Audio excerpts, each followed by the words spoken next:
रूस और यूक्रेन में जारी जंग के बीच 135 करोड़ देशवासियों को एक ही चिंता सबसे ज़्यादा सता रही है।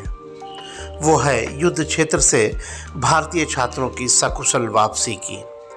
यूक्रेन में जारी युद्ध के बीच सही सलामत अपने घर को लौटी गोरखपुर की बेटी हर्षिता कौशल उपाध्याय सूर्य विहार कॉलोनी थाना तिवारीपुर की रहने वाली कौशल उपाध्याय की बेटी हर्षिता यूक्रेन के वेस्टर्न पार्ट में एक मेडिकल कॉलेज में सेकेंड ईयर की स्टूडेंट है।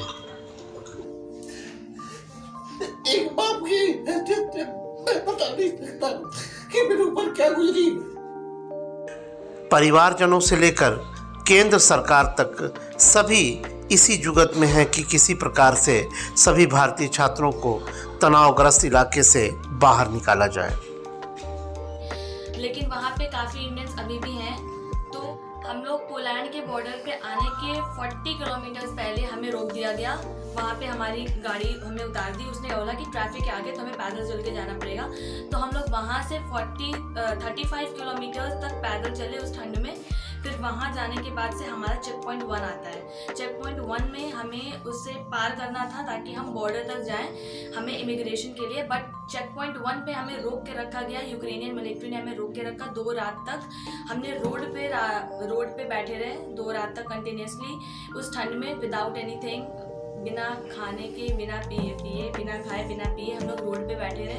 उनका आया हेल्पलाइन आया कि इस पे आप मेल कर दीजिए। मैंने टोटली मेल किया हुआ है उस पे, लेकिन आज तक उस मेल का मेरे पास जवाब नहीं आया, न कुछ आया। ये इसके बाद जिस नंबर को हमको दिया गया था उस नंबर पे होता था कि मैं आगे आपका वो भेज दे रहा हूँ मैसेज। तो आगे मैसेज भेजने क्या जरूरत, आगे मैसेज तो मैं खुद ही कर रहा था। बहरहाल हर्षिता अब अपने घर लौट आई है और एक तरीके से घर में खुशियां भी लौट आई हैं। लेकिन हर्षिता का भविष्य क्या होगा ये अब समय तय करेगा। यूक्रेन में करीब 18,000 भारतीय छात्र फंसे हुए थे। इनमें से कुछ खुद ही भारत लौट आए हैं। करीब 2,000 छात्रों को एयर इंडिया की मदद से ऑपरेशन गंगा के तहत एयरलिफ्ट किया जा चुका है। अभी भी करीब 13,000 छात्रों और नागरिकों को वहां से निकाला जाना है। यूक्रेन में फंसे लोगों में सबसे ज़्यादा संख्या छात्रों की है, जिनमें अधिकांश मेडिकल स्टूडेंट हैं, यानी कि वे छात्र जो डॉक्टर बनने का सपना पूरा करने के लिए यूक्रेन गए थे।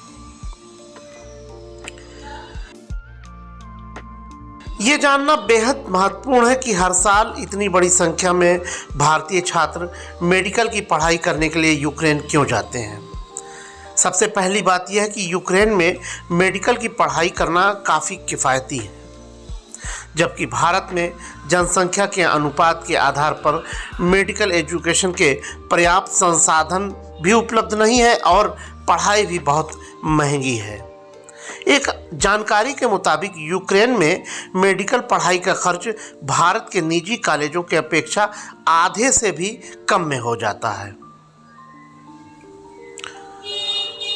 एक बात और है कि भारत में आवेदक उम्मीदवारों की अपेक्षा सीटों की संख्या काफ़ी कम है, जबकि यूक्रेन में ऐसा नहीं है। वहाँ प्रवेश प्रक्रिया बेहद आसान है।